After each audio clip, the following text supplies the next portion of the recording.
hari ini perlu saya sampaikan ke teman-teman semuanya, ini sidang baik diversi maupun sidang pembacaan dakwaan. Sidang perdana tadi itu adalah sidang tertutup. Mohon dimaklumi sehingga tidak banyak yang bisa kami sampaikan terkait dengan diversi. Ya, diversi saya ingin sampaikan ke teman-teman semuanya, perlakuan anak ya. Tindak perbuatan anak yang tidak diawali dengan niat jahat saja, misalnya kelalaian, kecerobohan, yang mengakibatkan dampak dan kerugian terhadap orang lain, itu saja susah untuk diterima diversinya. Nah, sampai hari ini David sudah 38 hari di ruang ICU, disampaikan oleh dokter terkena diffuse axonal injury stage 2, di mana dia mengalami cedera otak parah, sehingga keluarga juga sudah menyampaikan tadi kepada majelis dalam musyawarah sidang diversi bahwa keluarga menolak. Tadi kita sampaikan juga surat kepada majelis menolak adanya diversi. Seperti itu. Nah, diversi dihadiri oleh pihak dari anak berkonflik hukum AG beserta orang tua, dari Bapas, dari Peksos, dan ada majelis tadi yang langsung memimpin jalannya musyawarah diversi. Itu terkait diversi.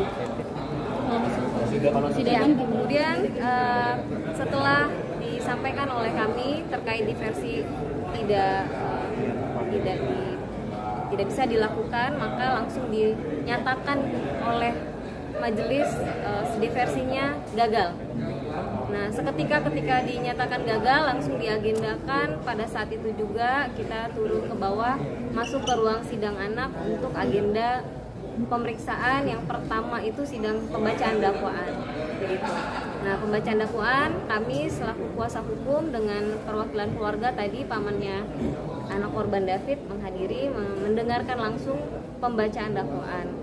Nah, dalam pembacaan dakwaan, pasal yang disampaikan masih sama dengan pasal yang pada saat proses penyidikan, ya, penganiayaan berat terencana dengan tuntutan dakwaan alternatif, ya, Undang-Undang Perlindungan Anak yang ancamannya 5 tahun dan pasal 355 penganiayaan berat junto 56 KUHP tentang pembantuan pidana yang ancaman pidananya 12 tahun. Seperti itu. Nah, karena besok tadi kuasa hukum dari pihak AG akan melakukan yang namanya eksepsi atau bantah besok sidang lanjutannya. Mungkin hanya itu ya yang bisa disampaikan. Ya, yang tadi kami sampaikan bahwa pasalnya masih pada pasal 355 penganiayaan berat terencana, junto pasal 56, kemudian pasal 76C junto 80 Undang-Undang Perlindungan Anak, yaitu ancaman pidananya 5 tahun. Sifat dakwaannya alternatif.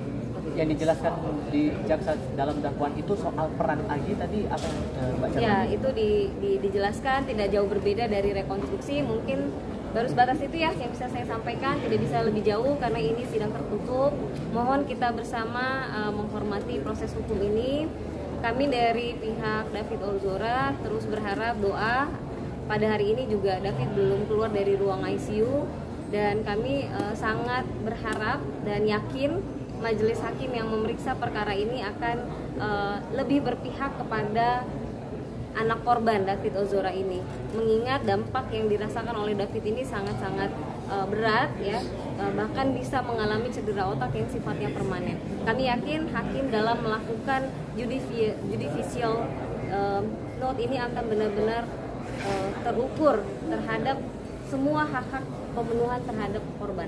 Pak, dalam sidang lanjutan nanti apakah pihak keluarga, terutama orang tua, akan hadir mulai menghadiri atau tetap diwakili paman?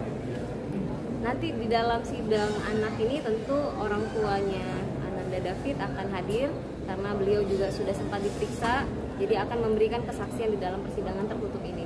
Gitu. Kapan itu Mbak dijadwalkan? Masih belum karena besok masih eksepsi dan lain sebagainya, mungkin minggu-minggu depan. Kalau Anda lihat tadi sikap dari terdakwa terlihat sehat? Sehat, alhamdulillah kita melihat anak berkonflik hukum AG ini sehat ya. Dia bisa menyampaikan menjawab pertanyaan daripada hakim. Saat proses diversi, apakah AG menyatakan penyesalan ke pihak keluarga? Ya, itu mungkin bisa ditanyakan langsung dengan kuasa hukumnya anak ini. karena tadi saya sampaikan dalam sidang tertutup tidak bisa banyak kita menyampaikan ya. Mohon maaf teman-teman sekalian, nanti dalam sidang tertutup ini pada saat putusan akan dibuka. Nah, nanti akan lebih lanjut pada sidang berkas saksi tersangka MDS dan tersangka S. Mungkin begitu ya? Terima kasih. Terima kasih.